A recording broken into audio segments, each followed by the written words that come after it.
Dr. Tarryn MacCarthy, thank you so much for being on the Teeth Matter podcast. I'm so happy to have you here. I know we're going to have an amazing conversation. Um, you're you're such a calm and positive person and have this energy about you that I know a lot of people in the audience would benefit from. So thank you so much for being here. I'm so honored to be here. Thank you for having me, Ellie. I've been looking forward to this all week. And so I'm so excited to be having this conversation with you. The pleasure is all mine, and I know it's going to be awesome. And in fact, I think it's the perfect time for us to have this conversation because I was telling you off camera, we're at a time of year where things are busy. It's the holiday season. People are reflecting on the year they've just had, and now the new year coming in, and where they're at and where they want to be. And I'm also listening to, an avid follower of your podcast. And you had this philosophy about gratitude being a a source of empowerment. And I was just wondering, how did you come to that realization? What does that mean for us as individuals and professionals? And what can that bring for us into the new year? Awesome. Great question. Such a good question. And I want to reflect one thing before we get to gratitude. And actually, it's a way to access gratitude. So, gratitude, it's one of those things when you say, feel gratitude, we all think we can do it so easily. But actually, being able to access deep, meaningful gratitude requires some very important components that as dentists, we tend to forget about. And one of those things is it's really hard to be in a place of gratitude when you are stressed and overwhelmed and burned out. In fact, it's almost impossible. It's like faking it, right? When you're feeling so low and exhausted and scared, Mm-hmm. maybe a little shameful. And I'm saying all these things because I have felt all those things as a dentist in the past where I felt like I was being taken advantage of. I was being, everybody wanted a piece of me. I was doing everything for everyone else and getting no recognition or appreciation or validation. Over doing and over giving every single day and feeling so depleted that it's hard to feel gratitude from that space. It's hard to feel grateful for anything. It's hard to feel empowered when you're in that place. And one of the things that I think we don't know how to do as dentists is how to feel our feelings.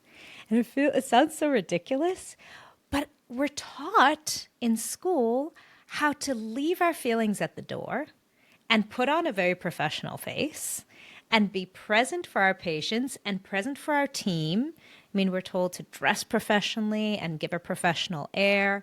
And we forget that we're human beings underneath that mask that need to be able to process our emotions.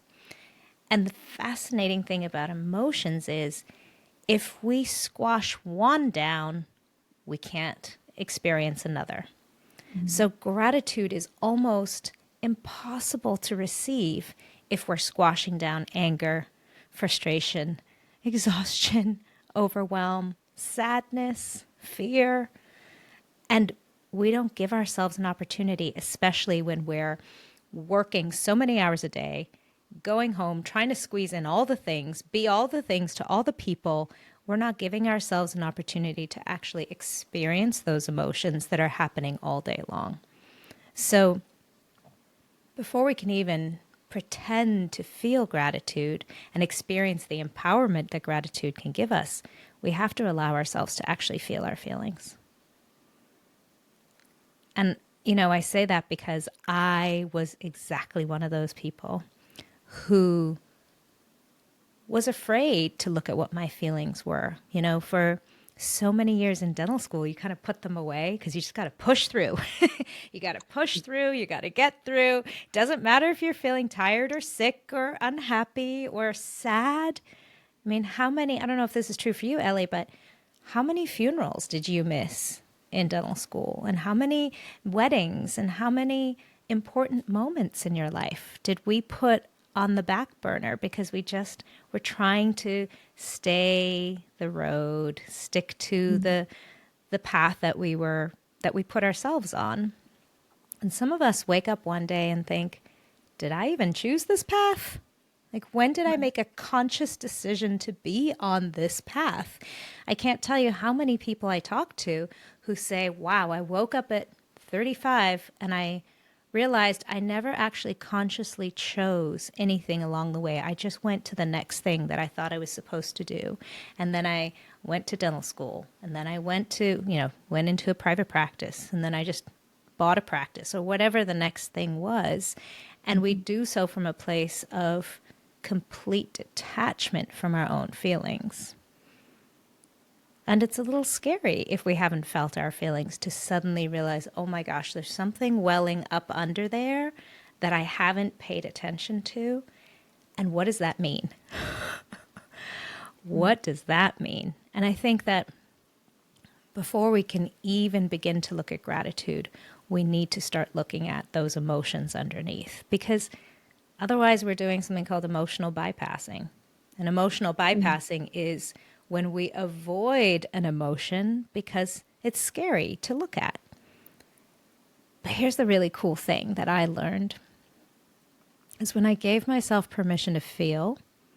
So what that looked like was cry. And I mean ugly, snot pouring out of my nose crying, where you can't catch your breath, kind of crying, and just let myself cry and cry and cry and cry. Eventually I stopped. And then I felt a little bit better.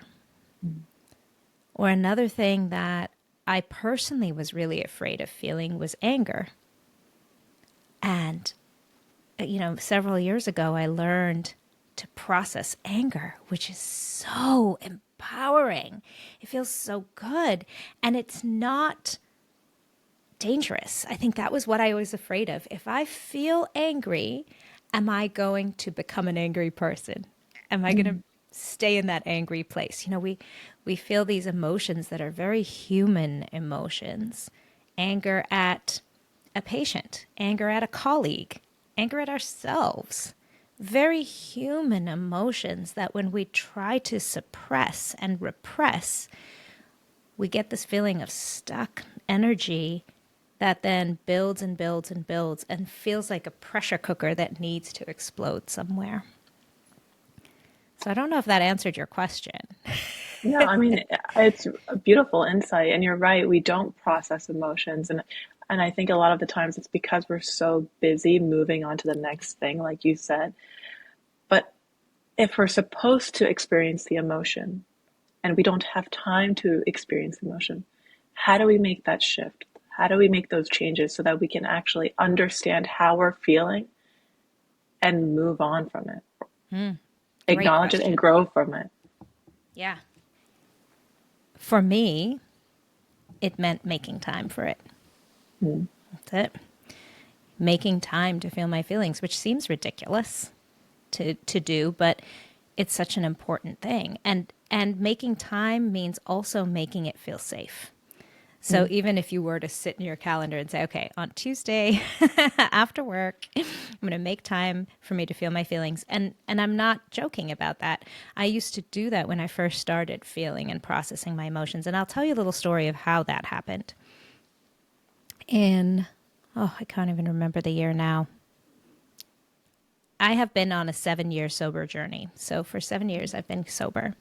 And I'm telling this story because I personally used alcohol to numb pain and discomfort. And I used alcohol as a way to calm my nervous system. So at the end of a really stressful, busy day, go, go, go, the way I slowed down to be present for my family, or thought I was being present for my family, was with alcohol. And I was never one of those people who was, out of control with alcohol, I thought. But I recognized when I started paying attention to my alcohol that I was using it every single day. And I was the queen of having eventually a martini or two every night, and then getting up at 4:30 in the morning and burning it off, at the gym, and then showing up for patients at 8 a.m. And I recognized when I stopped, which was another whole story of my sober journey, but when I stopped, suddenly I had to feel all those feelings. I didn't have a chemical way of numbing them anymore. And I didn't have a choice. I had to make time to feel them because I started noticing them coming out sideways, either in yelling at team members, yelling at my kids, feeling resentment and anger towards a patient who was in pain, or fear themselves, things that were out of alignment with who I knew I was as a human being, where my values were. When I started resenting patients, resenting my kids, resenting my husband for wanting to get close to me, I realized something was really wrong. And what I noticed was it was a big part of what that was I had never learned how to actually feel feelings, how to express my feelings. And I didn't know where it was safe to do that. Because, in dental school, we're taught like you're not going to get angry at a patient. You're not going to start crying in front of a patient. We're holding a certain amount of safety for our patients. They Yeah. need to feel confident in our arms, in our hands, in our chairs. So we need to hold that space for them. It's our responsibility. But if we're not feeling it in that moment, and we're not feeling it at the lunch break, we're not feeling it on the way home, we're not feeling it that night when we're trying to hold it together for our families or our friends, when are we feeling our feelings? And what I noticed is I wasn't even able to feel happiness after a while. And that was my happiness journey. I was like, wow, I can't feel anything other than this just very numb or sad feeling constantly, like a heaviness. And so it's so interesting that you ask about gratitude because I think we hear that sometimes and we get maybe a little bit insulted or angry because of course everyone should feel gratitude, right? Like that's an obvious thing. But sometimes it's hard to feel. It's hard to even experience that when you're constantly feeling like a victim of your circumstances. Like this is happening to me. I didn't choose this. This is happening to me. What on earth is there to be grateful for? And being able to turn that corner and find gratitude even in the discomfort is one way to start crawling out of that space, to start crawling out of the space of feeling so unhappy and victimized and stuck. Right. I appreciate you being so open and vulnerable because it's definitely a very private matter and a private issue. And it's funny because I actually also notice that every time I hit some kind of tension or stress, I dull it with alcohol as well. And not to say that like I'm a big drinker, but I know like I get nervous and I'm like, okay, I need a drink to Yeah. calm down. And once recognize that and I realize that I've been consuming less and less. I've I give myself time from the moment that I say I need a drink to I distract myself with other things. And then I sit down on the couch. I'm like, do I actually need this drink right now? Ooh. And I don't. I'm like, okay, I got over that craving or that Yeah. need. I processed that stress. And then I'm like, okay, I overcame that stress. That moment has just passed. And now I can just go about having like a soda or a water or something else. I don't necessarily need the alcohol to get over that obstacle or challenge. Isn't that amazing? It's amazing. It's actually been a real game changer for me. And like you said, I've been able to experience the emotion, whether the good, the bad, the ugly, but at least I'm present in it, Yeah. regardless of whatever that emotion is. And isn't that what life is all about? See, Right. that's the funny thing is we judge our emotions. We say these are bad emotions, these are good emotions. These are Mm, positive emotions, these are negative emotions. But really life is actually an experience of all the emotions.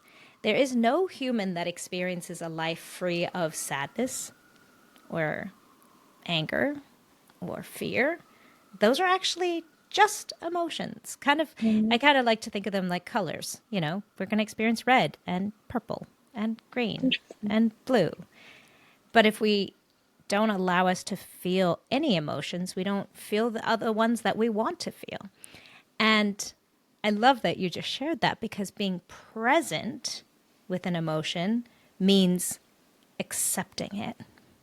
Now Right. I'm sad and I'm accepting that and I'm letting myself feel sad and I'm allowing, and that's all processing is not preventing it or impacting it in a way that doesn't allow it to flow.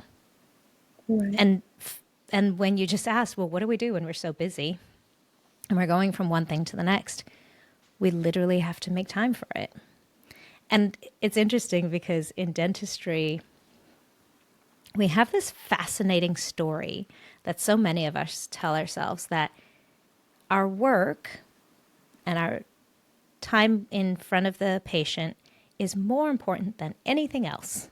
Mm. It's more important than our health. It's more important than our relationships. It's more important than anything else, than needing to go to the bathroom. It's more important, right? I mean, Yeah. haven't you experienced that where you get to the end of the day, you're like, oh my gosh, I'm going to burst, It happens many days. you know? And what that is we've literally cut ourselves off and cut ourselves off from having any connection to our bodies. Hmm. And the journey of self discovery is reconnecting ourselves to our bodies, to all the components of it, not just the feeling of fullness or, hunger or needing to pee, but connecting to our bodies in a way that we can recognize, ooh, I'm stressed right now. Sometimes when we ignore ourselves to such an extent, we suddenly realize, oh, I'm at a level 10. I wasn't even aware, and I'm at a level 10 of stress. Right. But getting in touch with your body, you can start to learn, oh, wait a minute, I'm at a 4 right now. Let me do some of the practices I know how to do to walk myself back down. Maybe it's 10 a.m., I'm between patients, and ooh, I'm noticing it's more like a 4.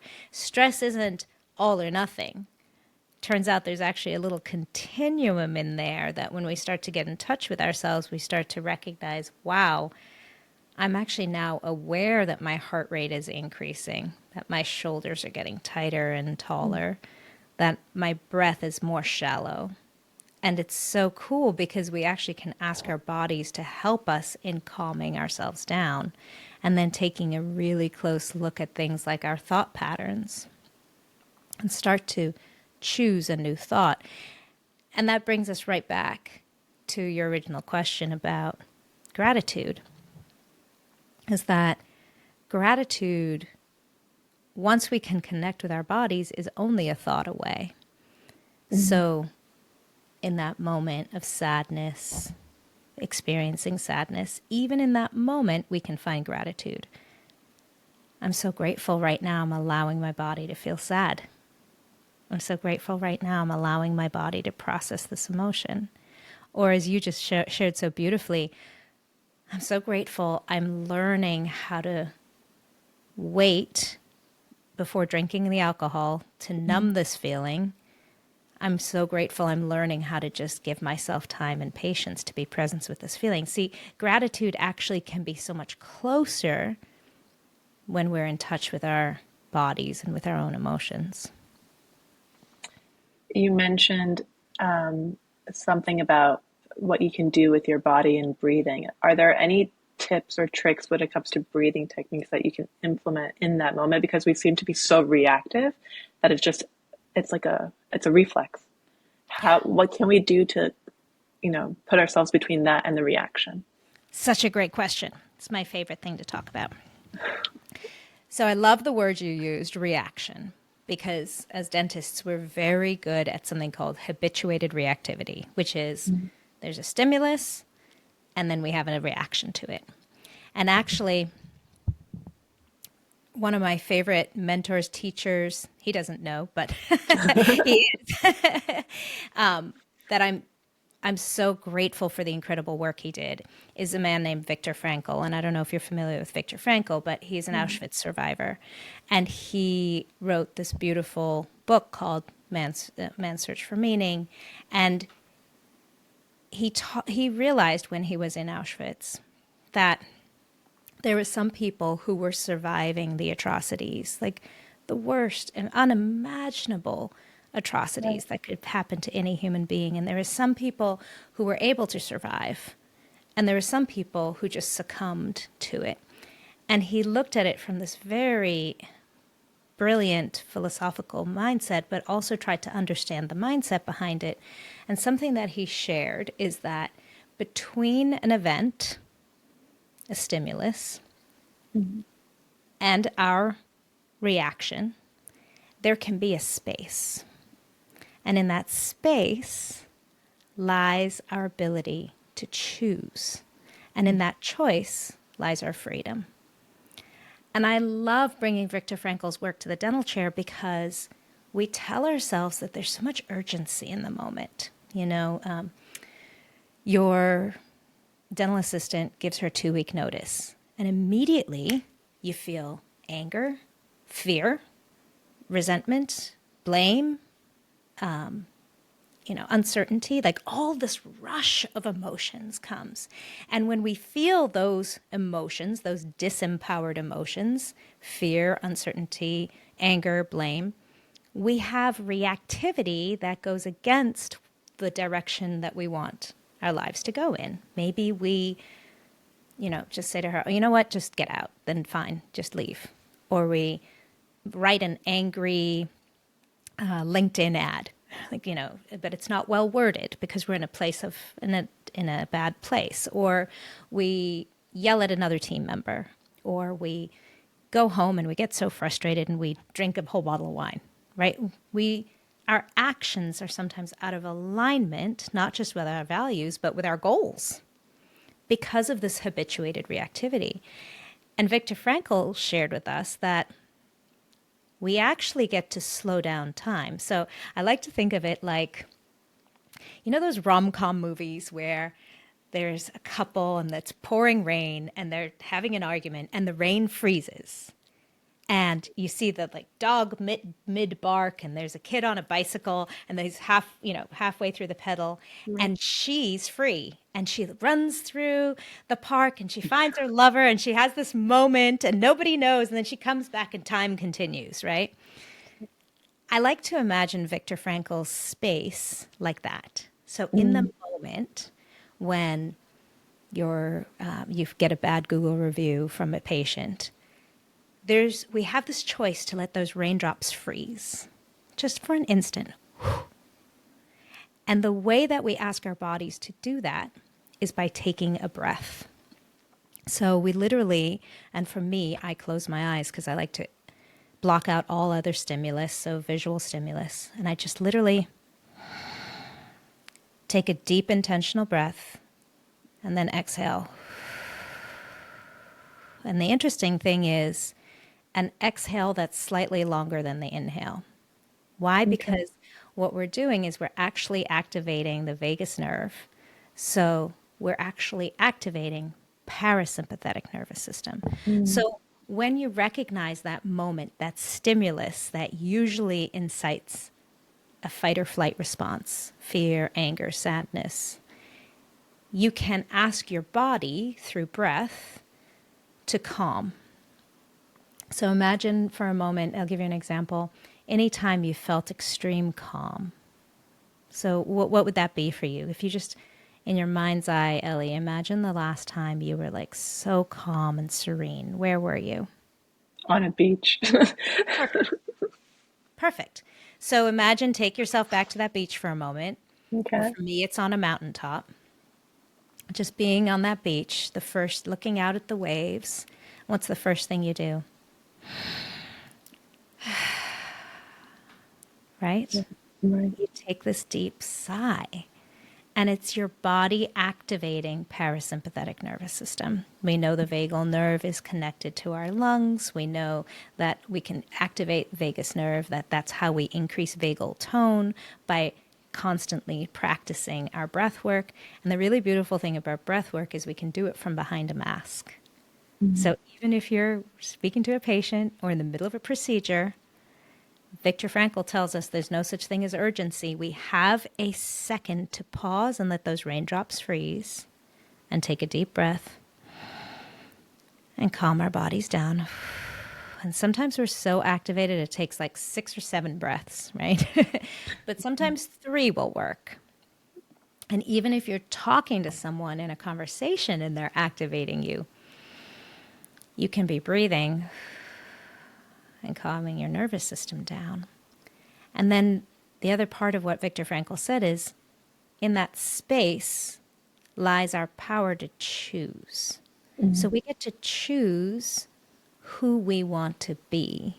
We get to choose how we want to show up in that moment. So in that moment, when you're feeling activated, so if it's in the middle of a dental procedure, you get to choose, I want to be a really great dentist. I want to hold space for my patient.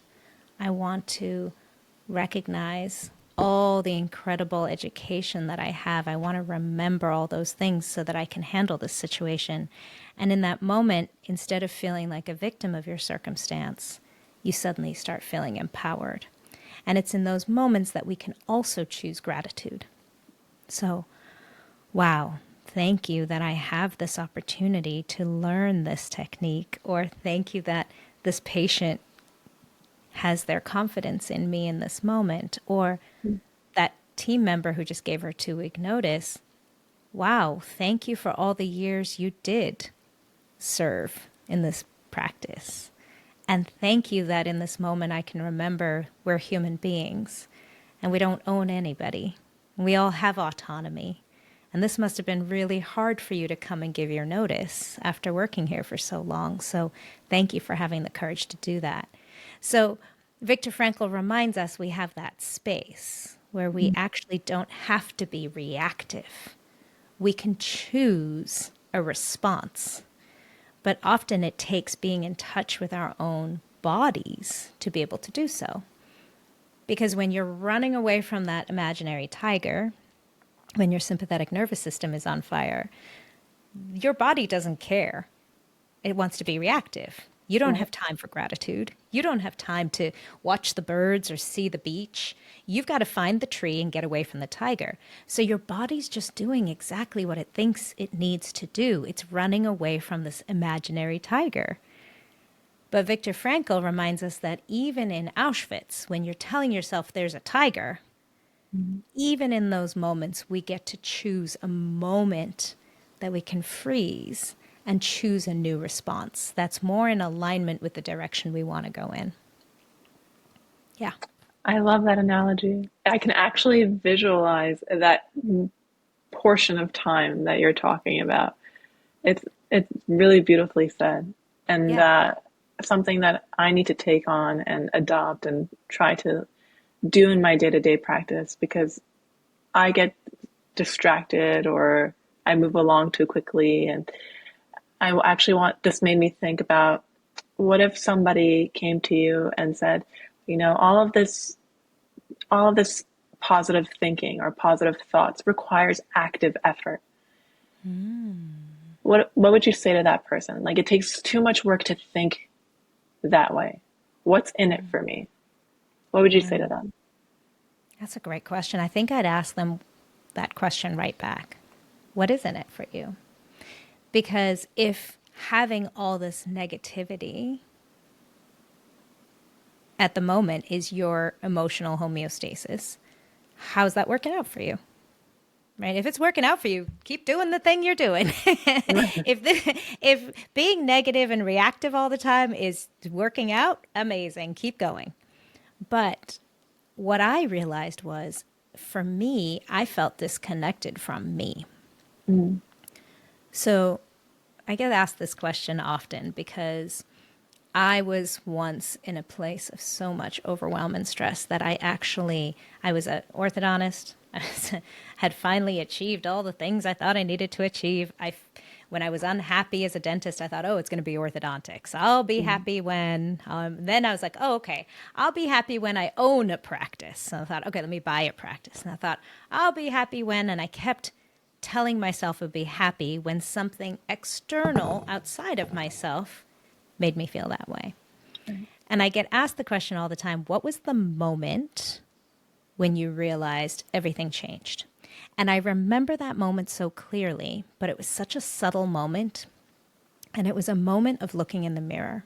I remember the moment I looked in the mirror and I didn't know the person looking back at me.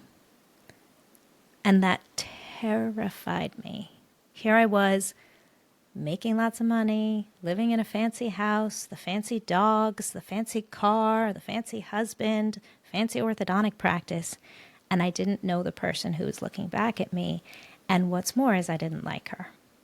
Mm. And I'd become so disconnected with my own self, out of alignment with my own desires and dreams and hopes, and disconnected from my emotions. And that's the moment that terrified me. And it's funny because people want something more drastic. And I think, gosh, I can't imagine anything more drastic than that complete disconnection from self. And I get so emotional thinking about it because I think we bypass that. And there was so much shame for me in that. There was so much fear in that disconnection of, who am I to be unhappy in this moment? I've got everything going for me. I'm a doctor, damn it. Mm-hmm. I've got all these beautiful things. I've got the practice. I've got the patience. What is wrong with me that I can't find happiness in all of this?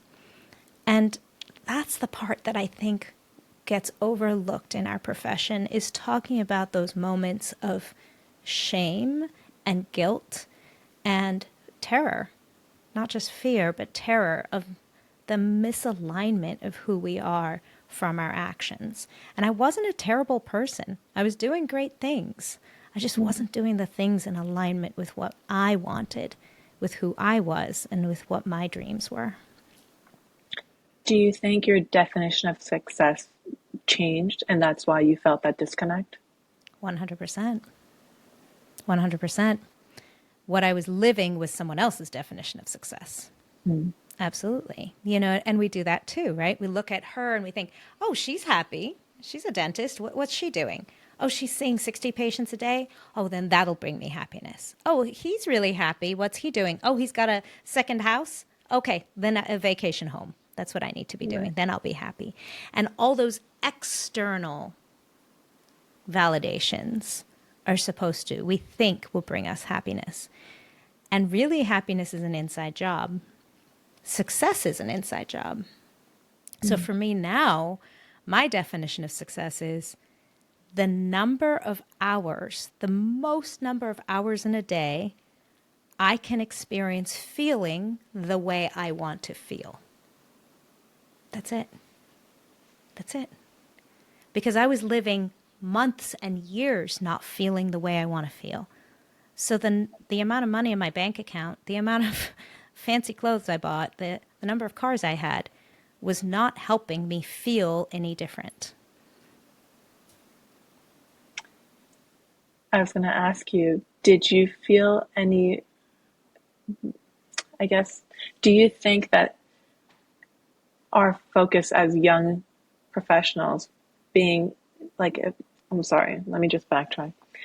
Do you think that because we're so focused on achieving our title as a dentist and then getting that first paycheck and all of these things, this is what drives us to get onto this position in life, and that position in life, once we've achieved all of those things, that's when this new realization sets in that, okay, that might have been our motivator or maybe our catalyst to get to that title.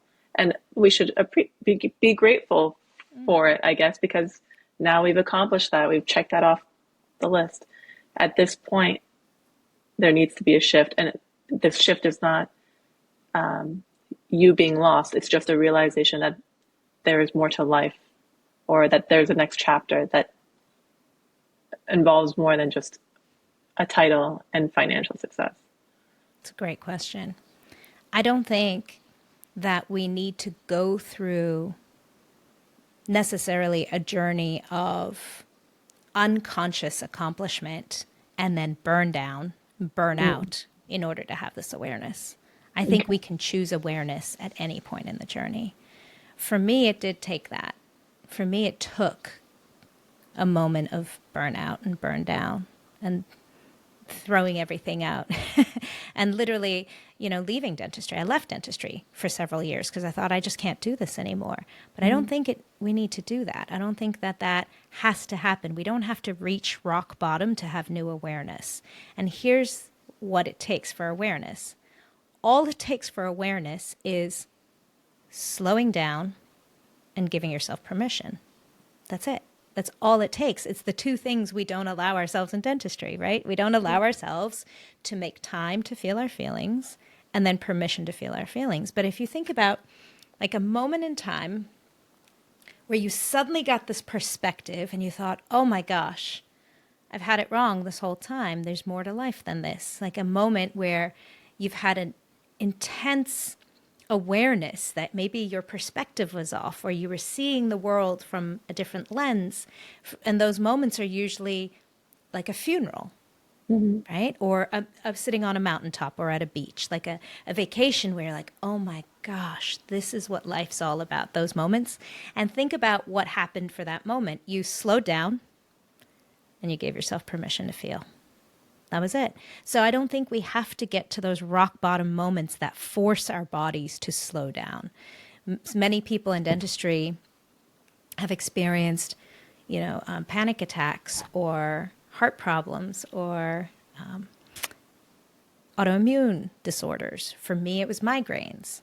And every one of those physical symptoms forces you to slow down, pay attention. COVID did that for some people. It was like, okay, you have no choice. You're going to slow down and you're going to pay attention and you're going to become aware and give yourself permission to feel.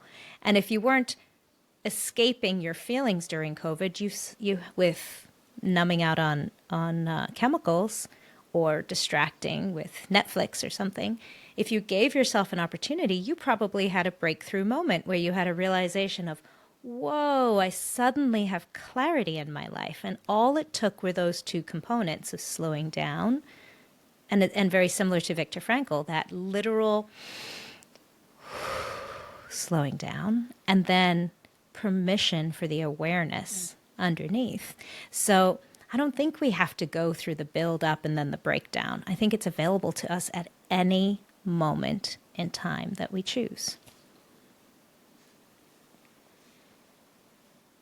I think I lost you. Oh, I heard, I don't think we have to go through the build up. yeah. I don't think we have to go through the build up and then the breakdown. I think it's available to us at any moment that we choose. You and I had a conversation privately a couple of weeks ago, and I talked about being an associate and having that environment pressure me to behave a certain way or to act a certain way. How do you slow down in an environment that's not in your control? Like I'm not the boss. I don't make the call. I don't set the hours. I don't set my schedule. I'm someone else's employee. In that situation or in that scenario, how can I change the way I want to practice? Such a good question. And once again, I'd probably reflect the question right back at you. What do you have the power to change? My attitude. That's the only thing. Well, yes, that's one. And sometimes we try to change our attitude so much that we realize that we can't not face the truth, right, of the situation. So you can change your attitude to a certain extent, but I think that's another interesting component about what we learned in dentistry is that somebody else is always right. And we lose that connection to our own intuitive knowing and our own self-trust. And it makes so much sense because in dental school, we were constantly taught it's not good enough, it's not good enough, you're not as good as someone, so you're not as good as this. There's no perfection in dentistry. You can never achieve it. Yeah. So no matter what you do, it's not the best.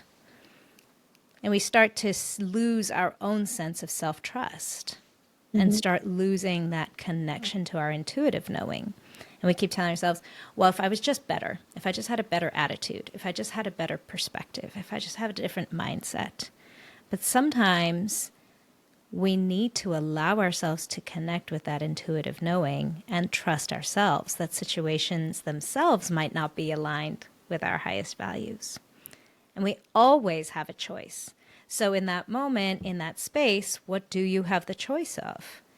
You have a choice to change where you work. Hmm. You have a choice of speaking up and taking agency and asking for what you need. So just because somebody else's definition of success was, the owner of the practice's definition of success is working through lunch, never taking a break, having lunch meetings, doesn't mean that that's a definition that we have to accept. We Hmm. get to have self-agency and autonomy and ask for what we need. And sometimes it takes a really courageous person to stand up for themselves, to change the culture, to interrupt that pattern of the entire culture. Because I promise you, if any of your listeners are listening and they're feeling that way in their practice, they're not the only ones feeling that way. If you're feeling exhausted and overworked and like there's no time to catch your breath or think or choose your next response, I promise you, you're not the only one feeling that way. Hmm. It's possibly that the entire culture of the practice is that, and everyone's hurting. Right. Dr. Tarryn, I feel like this was therapy for me. I mean, you make me feel so safe and heard, and you give me some reassurance that I can navigate this and navigate all of the stress and confusion, or maybe this next stage of my life. But I want to just ask you one last question. Is there any any last words that you want to share with young dentists out there who are in this position, who are feeling lost or maybe not up to par to the the Yeah. rest of us? Yeah. First of all, you're not alone. And there's absolutely nothing wrong or broken about you. Nothing. There's nothing. I wish someone had told me that, 16 years ago. I felt so much like everyone else was doing it and looking like they were doing it so well. And everyone seemed so happy and capable. And the truth is that until we learn to love ourselves and find that faith and trust in ourselves and the empowerment that each of us has inside of us, every single one of us, there is not one person who doesn't. Mm. Until we access that, you're not alone. We all feel that way. And you are so much more powerful than you realize. You're so much more capable than you realize, which is exciting. So if there's any glimpse of hope, it's not about dentistry is not broken. Mm. It's not dentistry. There's a way to be happy in dentistry. And I think I was so scared because I thought I have so much financial debt from all my schooling. I can't just turn over the crate and turn over this game and leave dentistry and become a yoga instructor. Like that's not in the cards for me because of all the financial debt. Here's the good news is you don't have to. There's a way to find happiness and it's got nothing to do with dentistry. And dentistry itself can be a beautifully rewarding profession. There's so much opportunity there, but it takes self-empowerment first. And it makes so much sense that we don't feel that because we weren't taught that in dental school. Mm. And so there's absolutely nothing wrong with you, but it is totally possible to access. I'm sure everyone's going to feel happier and better hearing those words from you. If someone wanted to connect with you, or I know you have a newsletter, you've got some workshops. Where can they contact you? What are the platforms that they can reach you at, whether it's Instagram or any of those other ones? Awesome. Well, you're always welcome to look me up at the Business of Happiness podcast. And you're welcome to find me at thebizofhappiness.com. That's my website. That's probably the easiest place to find me, on thebizofhappiness.com. Dr. Taryn, thank you so much for your time. Again, I appreciate you being here, and I can't wait to see what else you put out there. Awesome. Thank you so much.